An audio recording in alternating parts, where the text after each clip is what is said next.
Kita perlu orang-orang yang pintar, tapi kita lebih perlu orang yang benar.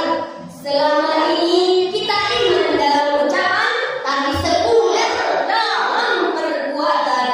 Dulu, zaman dulu, korupsi di bawah meja, maklum masih sopan malu-malu. Di zaman maju, korupsi mulai di atas meja, mulai terang-terangan. Zaman sekarang meja-mejanya dikorupsikan, bukan lagi atas meja, bawah meja, meja-mejanya disikat sekalian. Disuruh lurus keras, malah minum keras. Yang disuruh lurus laut, malah jadi banyak laut. Yang disuruh lurus hutan, rame-rame jadi orang hutan. Yang disuruh lurus lima, rame-rame korupsi berjamaah. Betul? Betul. Jamaah. Oh jamaah. Generasi berani adalah generasi yang menjadi cikal bakal perjuangan bangsa Indonesia melawan korupsi. Pertanyaannya, bagaimana cara melawan korupsi? Cara melawan korupsi yang pertama, generasi yang mencintai Allah dan mereka hanya takut kepada Allah. Bagaimana caranya? Selalu bertatabur. Apa itu tatabur?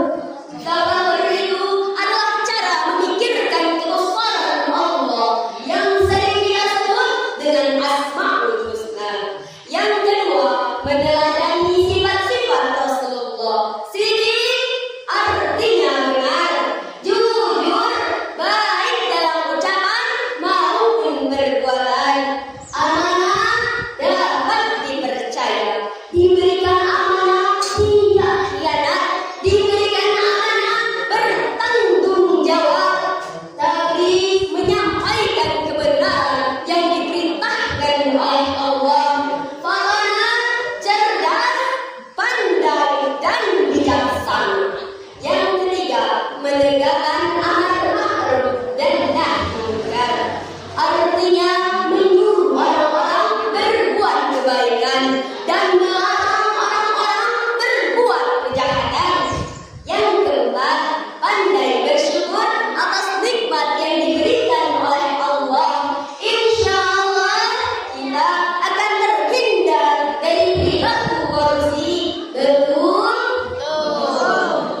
Rasulullah Sallallahu Alaihi Wasallam bersabda, Qala Rasulullah Sallallahu Alaihi Wasallam, Ya'ti alan nasi zaman, la yuballil mar'abiman, ghazal mal.